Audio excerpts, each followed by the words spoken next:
do you ever go back and listen to some of the albums that didn't sell through the roof, but your fans love? I mean, one I think of, there are countless ones I think of, but Living Eyes, for example. Yeah. Fans of the Bee Gees Well, adore that album. isn't that strange? Well, you know what happened is that we lost Robert Stigwood.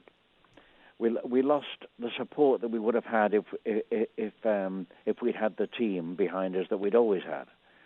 You know, but then our copyrights were taken away from us, and we had to fight to get them back, and that was going on the whole time that album was out there. So that was the album that followed Spirits Having Flown, and there was a lot of people against us at that point, business-wise. So we had to suffer the slings and arrows of that. But Living Eyes is one of my favorite albums too. You're right, I haven't actually gone back and listened to it, but I love that album. And we were also trying to deal with not using the falsetto. So trying to move on, trying to change, as we always did, you know. And we had to do that. So we had to eliminate the falsetto, even though it was tempting. And after Spirits, we had to back that off, you know. Yeah, I enjoy the album. Some of the songs on that. Have a listen again, Barry. It's Yeah, I will. like Nothing Could Be Good is one of my all-time favorites. And Yeah. That's another one which has got this crazy harmony that comes in late, where you sing to the Almighty if that's what you need to do. So again, that sort of spiritual thing. Robin's Don't Fall in Love with Me. The hook where the three of you are singing "Gonna Be a Lonely Night," nothing but a lonely night. I mean, that to me is magic. Wow, I'm getting such visions from what you're saying because I haven't listened to that album in years, you know. Just shows you. It just shows you. Yeah, no, it was sad for us because we were in so much conflict with the industry, with our management, with the record company. I know there was great conflict between Ahmet Ertegun and Robert Stigwood, and we were on Atlantic, and we were just caught up in the middle of all of it. So I think all the strife that we had was somehow in industry created, because Robert had lost us as his act, and I think there was a lot of anger, if you like, about that because we were fighting to get our songs back, and that didn't go down well with anyone. You did get them back, didn't you? I mean, the lawsuits at the time, I've never mentioned this to you because normally you don't mention things like this, but the lawsuits were the biggest in music history. Anymore.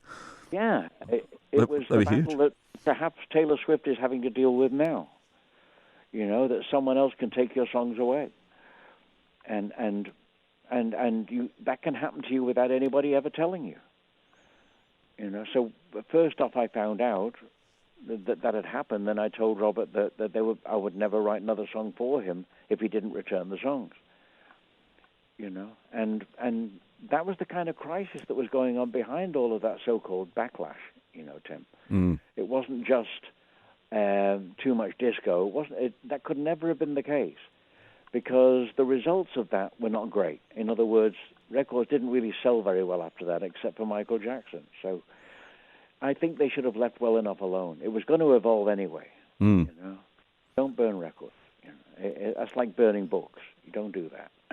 Well, what would you say to Steve Dahl, who features prominently in the amazing new documentary about you guys, which is getting rave reviews too, which I helped out a little bit on. What would you say to Steve Dahl? You know, if you bumped into him now, the guy behind the Disco Demolition. I don't know him. I've never met him, and I've never seen him. I have no desire to. Yeah, that's it. Yeah, I think that's fair enough. I mean, but one thing I always think about the backlash is that the album with Barbra Streisand, Guilty, was at the height of that backlash, and it had your face on it, and so people knew that you were there, and it sold 15 million copies. So the backlash existed, but you guys, even with your face on the cover, could still sell. I just don't believe that it was about us. You know, I think it was about the whole syndrome of dance music and Studio 54 and all that stuff that we were actually never involved in, Tim. So we got sucked into all of that, the slings and arrows, if you like, as to why things change all of a sudden, which they do. You know, it still staggers me that the Beatles were only a 10-year situation. You know, and look what they did in 10 years. Mm. But everything changes, and it changes really quick. So at the end of each decade, somebody's out of style.